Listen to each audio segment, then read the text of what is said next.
Salut les copains. Et ben je tourne cette vidéo pour la 7e fois. Un coup j'oublie de lancer une caméra, un coup j'oublie de lancer l'enregistreur. Bref, je vais réussir à m'organiser. Bienvenue et bonsoir pour une petite vidéo sans prétention comme d'habitude sur un peu le dernier matos que j'ai acheté et vous expliquer pourquoi je l'ai acheté. Donc je reviens pas sur le matos vidéo, hein, vous avez vu, j'ai acheté GoPro Hero 7 pour la stab. Si quand même, petite GoPro Hero Session 4 pour faire du 1080p 60 images secondes, 75 € sur eBay, c'est parfait. Ça, je lui en demande pas plus. Micro Rode Videomic Go. Micro cravate, alors là c'est du Comica, j'ai trouvé ça sur Amazon. C'est entre guillemets du pas cher, 70 €, 75 € les deux. Et puis alors surtout le Tascam DR60 que vous voyez là en gros plan, dont vous voyez l'écran en gros plan sur le caméscope. Oui, je tourne avec le caméscope des familles qu'on avait acheté à l'époque pour la naissance des enfants, pour avoir un plan serré de l'écran du panneau arrière du Tascam. Et donc voilà, donc le principal, et puis ici l'Audio Technica, là, le casque que j'ai sur la tronche. Donc pourquoi avoir acheté ce matériel audio? Et ben parce que en fait je suis déçu de l'enregistrement audio de tous les équipements que j'ai pu avoir ces 10 dernières années, hein. Faut dire, on va pas se mentir, l'audio enregistré c'est vraiment pas terrible, c'est plus voire pour pas dire dégueulasse. Euh, et donc je voulais pallier un petit peu à ça, je voulais surtout pouvoir avoir un contenu un peu plus riche en termes d'audio, parce que vous avez vu mon fort, je suis pas très fort pour les montages vidéo et les plans, donc si je peux avoir par contre une très bonne audio, parce que c'est ce que j'aime aussi dans les voitures, hein, c'est toute l'étude de sonorisation qui est faite sur les collecteurs d'échappement, les résonateurs box, les filtres d'admission, voilà, les silencieux, etc., etc. Donc suivant les moteurs V8, V6, V8 américain, V8 allemand, V10, V12 italien et que j'en passe et des meilleurs.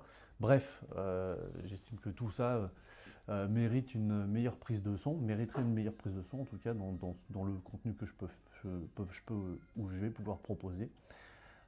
Et du coup, j'ai investi dans ce matériel. Donc Tascam DR60, un enregistreur audio numérique qui a la particularité donc déjà de pouvoir enregistrer plusieurs pistes audio en simultané via différentes sources. Donc là en l'occurrence c'est le cas ce soir, c'est pour vous montrer un petit peu les capacités.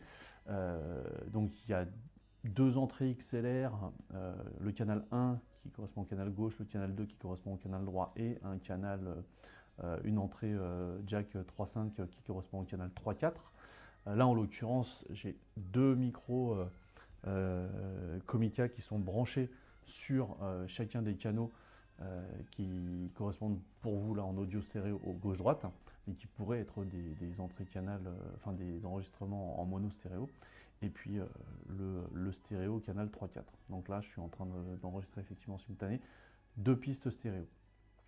L'intérêt, donc c'est le premier intérêt, de pouvoir enregistrer deux pistes stéréo. Le deuxième intérêt pour moi d'avoir ce boîtier, c'est de pouvoir enregistrer une piste stéréo mais en double.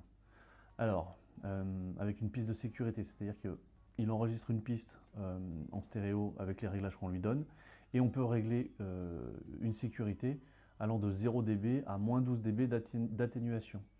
Ce qui veut dire que la deuxième piste de sécurité, on peut atténuer, et notamment moi pour l'enregistrement échappement au moteur, ça va me permettre, si jamais pour x, y raison, j'ai mal réglé mon boîtier à la base, j'arrive sur des phénomènes de saturation ou des pics, la piste de sécurité à moins 12 dB me permettrait de récupérer du contenu exploitable. Voilà.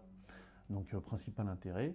Ensuite, parce que c'est un boîtier, là comme vous allez pouvoir le voir en gros plan, c'est un boîtier sur lequel on peut tout gérer depuis l'extérieur, ou quasiment tout, hein, à part le filtre passe-bas et le limiteur pour lesquels on doit accéder au menu. Là je vois actuellement, je monitore l'enregistrement de mes deux canaux stéréo avec les canaux gauche-droite de chacun des canaux stéréo en cours d'enregistrement. Là je vois le dernier pic enregistré, voilà, moins 35 dB. Et puis je peux régler ici le gain, donc là notamment sur la micro-cravate.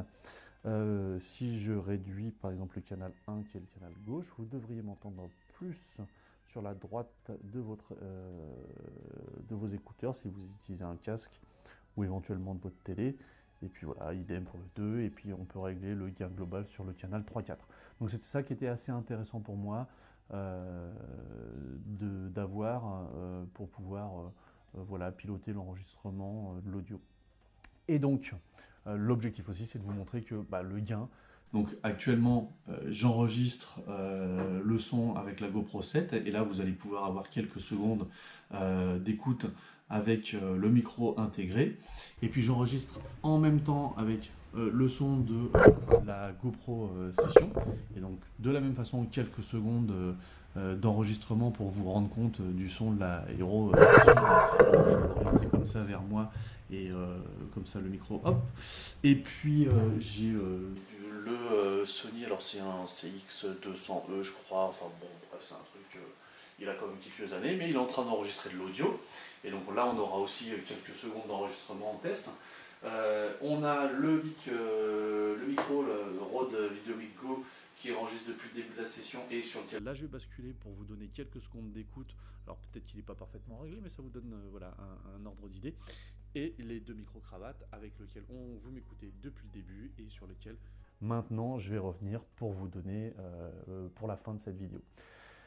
Donc voilà,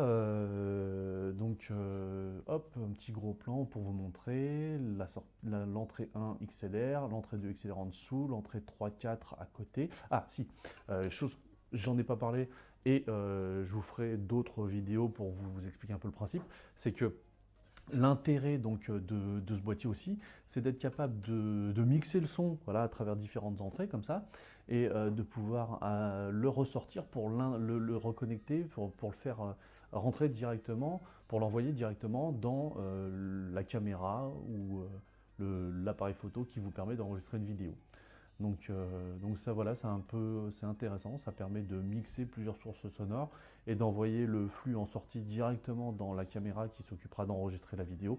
Comme ça, on a une synchro son-image qu'on n'a pas à faire en post-prod. Enfin moi c'est l'usage principal que j'y vois, mais j'y connais rien dans ce domaine-là non plus.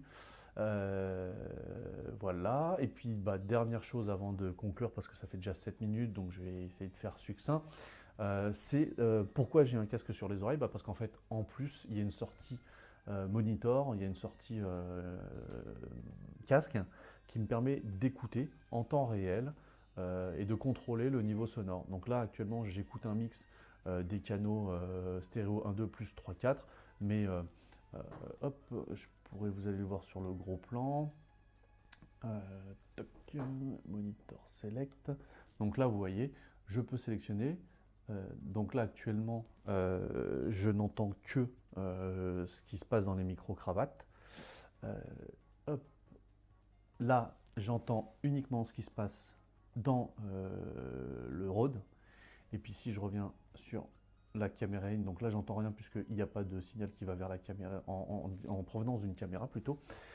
Et donc là mix, j'entends à la fois ce qui se passe sur le canal 1, 2, sur le canal 3, 4, bref. Donc voilà, c'est ça aussi qui est intéressant, c'est qu'on peut monter les micros sur la voiture, je peux étalonner directement les pics, alors j'ai les informations, je vais revenir sur l'écran principal.